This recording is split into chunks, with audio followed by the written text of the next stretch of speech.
Hi, my name is Desiree Aiken, and I'm going to be talking about what to include in an objective.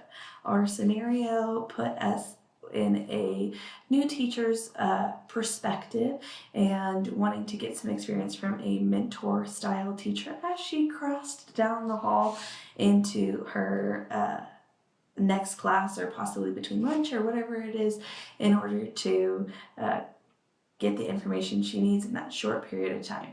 So again, we're just talking about how to create an effective objective. So objectives have several must-haves elements for them to be useful in your classroom. First, you want to identify the level of knowledge needed to achieve your objective. Before you can write your objectives, it's important to set expectations for your students.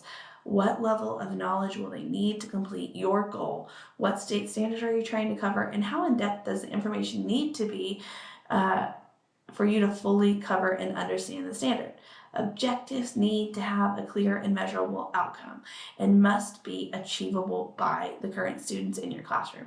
Expectations should be realistic for all students and should allow teachers to differentiate for their students and still meet that objective. You got to reach your high babies and your low babies. You got to make sure everybody gets the information that they need. Next, you're going to want to identify what action you want to complete. So what action verb is going to set your objective apart and determine what those students need to complete. This can be done by using Bloom's taxonomy. It's set up in a pyramid style with increasing levels of difficulty. What word or action do you need your students to be able to do to reach the goal of your lesson? It's going to be different every time.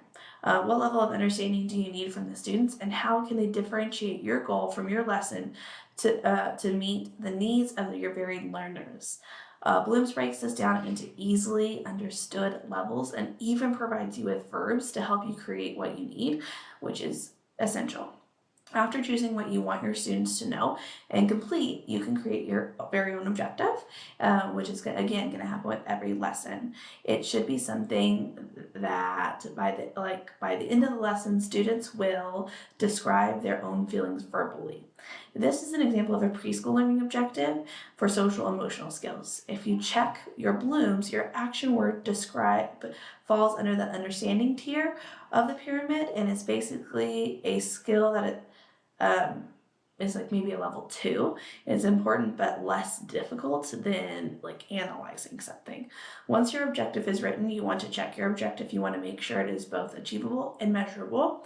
It needs to be realistic, and your students need to be able to complete it by the end of your lesson period. Objectives should be written for each lesson and should cover every standard you plan to teach in the classroom.